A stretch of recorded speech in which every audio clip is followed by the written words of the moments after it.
Hi friends, తక్కువ రేటుకే మంచి ఇండివిజువల్ హౌస్ సేల్కి వచ్చిందండి. ఈ హౌస్ వచ్చేసరికి 3 రోడ్స్ కార్నర్లో మంచిగా కన్స్ట్రక్షన్ చేశారు. ఎంట్రన్స్ వచ్చేసరికి సౌత్ ఫేసింగ్ వస్తుందండి.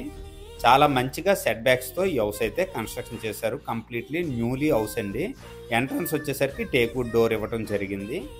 హాల్ ఏరియా అండి, చాలా మంచిగా సీలింగ్స్ పెయింటింగ్స్ గట్రా వేయడం జరిగింది. ఈ హౌస్కి కంప్లీట్గా డబుల్ బెడ్రూమ్ హౌస్ అండి. ఓవరాల్గా 117 గజాల్లో ఈ హౌస్ అయితే మంచిగా కన్స్ట్రక్షన్ చేశారు. సౌత్ వైపు 30 ఫీట్ లేఅవుట్ రోడ్ అండి, అలాగే వెస్ట్ వైపు 30 ఫీట్ లేఅవుట్ రోడ్డు, నార్త్ ఫేసింగ్లో 20 ఫీట్ లేఅవుట్ రోడ్ అండి. ఈ హౌస్ మీద బ్యాంక్ లోన్ అవైలబిలిటీ కూడా ఉందండి. హౌస్ ప్రైజ్ వచ్చేసరికి 45 లక్షలు చెప్తున్నారు. సిట్టింగ్లో మంచిగా ప్రైస్ తగ్గే అవకాశం ఉందండి. ఫ్రెండ్స్, లొకేషన్ వచ్చేసరికి విజయనగరం అయ్యనపేట జంక్షన్కి అతి సమీపంలో ఈ ఇండివిజువల్ హౌస్ సేల్కి అవైలబుల్గా ఉంది. ఈ బడ్జెట్లో ఎవరికైనా ఇంట్రెస్ట్ ఉంటే వెంటనే కాల్ చేయండి. థ్యాంక్ యూ అండి. Thank you very much.